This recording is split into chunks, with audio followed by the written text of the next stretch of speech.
نحمدہ نصلی علی رسولہ الکریم اما بعد فاعوذ باللہ من الشیطان الرجیم بسم اللہ الرحمن الرحیم ربی اشرح لی صدری ویسر لی امری واحلل عقدۃ من لسانی یفقہوا قولی اللہم انت السلام ومنک السلام تبارکتا یا ذی الجلال والاکرام۔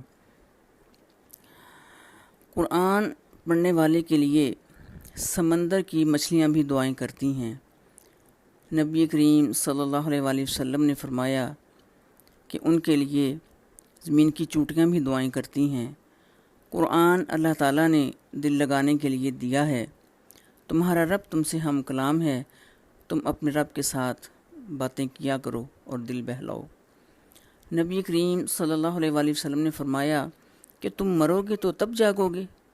سوتا ہوا شخص جو کچھ دیکھتا ہے اس کے خواب ہونے کا اندازہ اسے جاگنے کے بعد ہوتا ہے۔ اسی طرح قرآن سے غافل آخرت سے غافل ہیں اور اپنی صلاحیتیں ضائع کر رہے ہیں، اپنا وقت ضائع کر رہے ہیں۔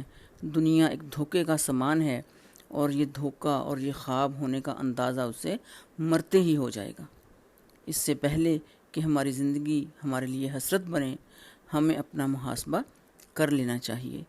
آج اللہ تعالیٰ کے فضل و کرم سے ہم سورہ عصر کی ترجمہ اور تفسیر دیکھیں گے کہ اللہ تعالیٰ نے کون سی ایسی 4 شرائط اس سورہ میں رکھی ہیں جن پر عمل کرنے سے انشاءاللہ تعالیٰ ہم جنت میں جا سکتے ہیں۔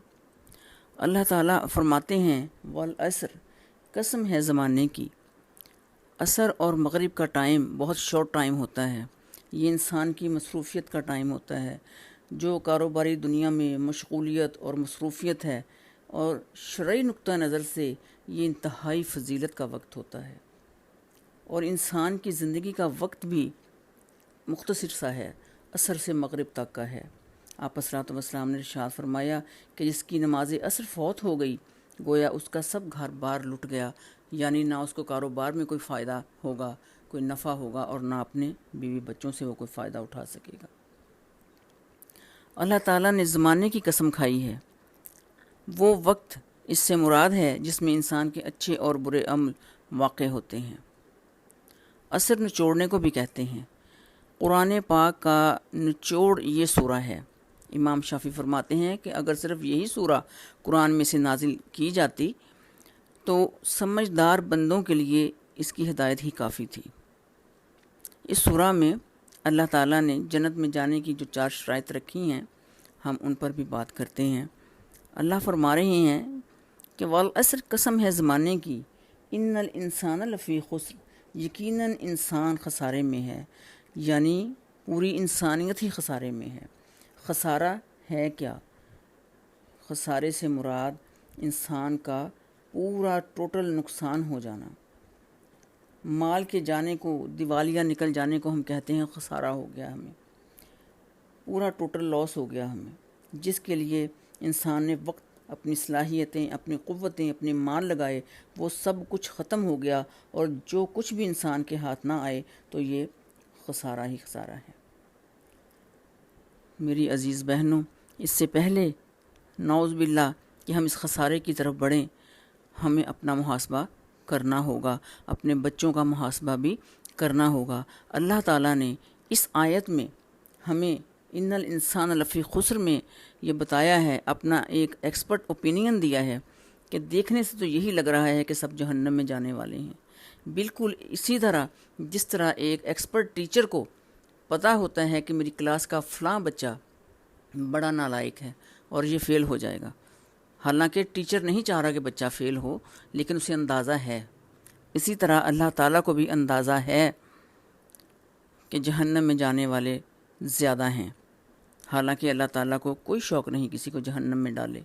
انسان اپنے کرتوتوں کے عوض جہنم میں جائے گا۔ اللہ تعالیٰ نے تو قرآن میں فرمایا ہے کہ اگر تم اللہ کا حکم مان کر آؤ تو اللہ کو کیا پڑی ہے کہ وہ تمہیں سزا دے، تو تم گھاٹے میں ہو۔ اللہ نے ہمیں بتا دیا ہے کہ انسانیت پوری گھاٹے میں ہے، لیکن اگلی آیت میں اللہ فرما رہے ہیں جو گھاٹے میں نہیں ہیں، جو انشاءاللہ جنت میں جائیں گے، ان کے لیے وہ 4 حکم کیا ہیں؟ الا الذین، ہاں وہ لوگ، آمنو، جو ایمان لے کر آئے، جو اللہ پر ایمان لائے، جو اللہ کے رسول پر، اور جو ہدایت یعنی قرآن، جو حق، جو بامقصد بات نبی کریم صلی اللہ علیہ وآلہ وسلم اپنی شریعت میں لے کر آئے، جس نے اس پر عمل کیا، انشاءاللہ تعالی وہ جنت میں جائے گا۔ وہ عامل الصالحات، اور جنہوں نے نیکیاں کی۔ عمل صالح وہ ہوتے ہیں، ان سے مراد وہ فرائض، وہ سنت، وہ نوافل اور ظاہری اور باطنی بھلائی کے سارے کام اس میں آ جاتے ہیں جو نبی کریم صلی اللہ علیہ وآلہ وسلم کی سنت سے ثابت ہیں، ان پر میرے نبی کی مہر ہو۔ وتواصوا بالحق، تیسری جو بات اللہ تعالیٰ نے فرمائی ہے کہ جو نیکی کا حکم دیتے ہیں، جو حق کی نصیحت کرتے ہیں، ایک دوسرے کو وصیحت کرتے ہیں، یہ نہیں کہ اپنی نمازیں سیدھی کر لیں، اپنی نیکیاں کر لیں، اپنے صدقے خیرات سب کچھ کر لیا، لیکن اپنی فلاح پر نہیں بلکہ دوسری اجتماعی طور پر قوم و ملت کے اجتماعی مفاد کو مد نظر رکھتے ہوئے لوگوں کو اس کام پر ابھارا، اس سچے دین پر ابھارا، اور سب کو ساتھ مل کر چلنے کا کہا۔ وتواصوا بالحق، جو حق کے ساتھ ڈٹے رہے، جو حق کے ساتھ کھڑے رہے، ایک دوسرے کو وصیت کرتے رہے، نیکی اور بھلائی کے کاموں پر ان کو ابھارتے رہے۔ اور چوتھی بات جو اللہ تعالیٰ نے فرمائی ہے، وتواصوا بالصبر، اور ایک دوسرے کو صبر کی وصیت کی، یعنی اللہ تعالیٰ کی اطاعت پر صبر کرنے، اللہ کی نافرمانی سے باز رہنے پر صبر کرنے، اور اللہ کی تقدیر پر صبر کرنے کی ایک دوسرے کو تلقین کی، ایک دوسرے کو اپنے قول و فعل میں سچے دین اور معاملے میں سچائی اختیار کرنے کی تاکید کی۔ ہر ایک کو دوسرے کو یہ نصیحت اور وصیت کرتے رہے کہ حق کے معاملے میں صرف انفرادی نہیں بلکہ قومی اصلاح، جس قدر اس میں دشواریاں پیش آئیں، جس قدر اس میں سختیاں پیش آئیں، تم جب دین حق کی بات کرو، جب تم حق بات با مقصد قرآن لوگوں تک پہنچاؤ، تو لوگوں کا جو ریئیکشن تمہاری طرف آئے، اس ریئیکشن میں تم نے صبر کرنا ہے۔ کتنے بھی پریشان کن حالات ہوں، لوگوں کی اذیتوں پر صبر کرنا ہے۔ وہ خود بھی اس پر عمل کرتے ہیں اور دوسروں کو بھی تاکید کرتے ہیں۔ دین حق لوگوں تک پہنچانے سے جو رد عمل سامنے آتا ہے، اس پر صبر کرنا۔ آپ حق بات لوگوں تک پہنچا کر تو دیکھیں، پہلے تو وہ تنقید کریں گے، برا بھلا بھی کہیں گے، مذاق بھی اڑائیں گے، حق میں نہیں مانیں گے، مگر اللہ نے فرمایا کہ آپ نے ان کی اس رد عمل پر صبر کرنا ہے، اور یہ بڑے ہی مشکل کاموں میں سے ایک کام ہے، بڑے دل گردے کا کام ہے۔ اور جو شخص اللہ کی رضا کے لیے ڈٹ گیا، استقامت اختیار کر گیا اور اپنی خواہشات کو چھوڑ کر قربانی دے گیا، وہ صبر کرنے والوں میں سے ہے، اور انشاءاللہ تعالیٰ وہ جنت میں جائے گا۔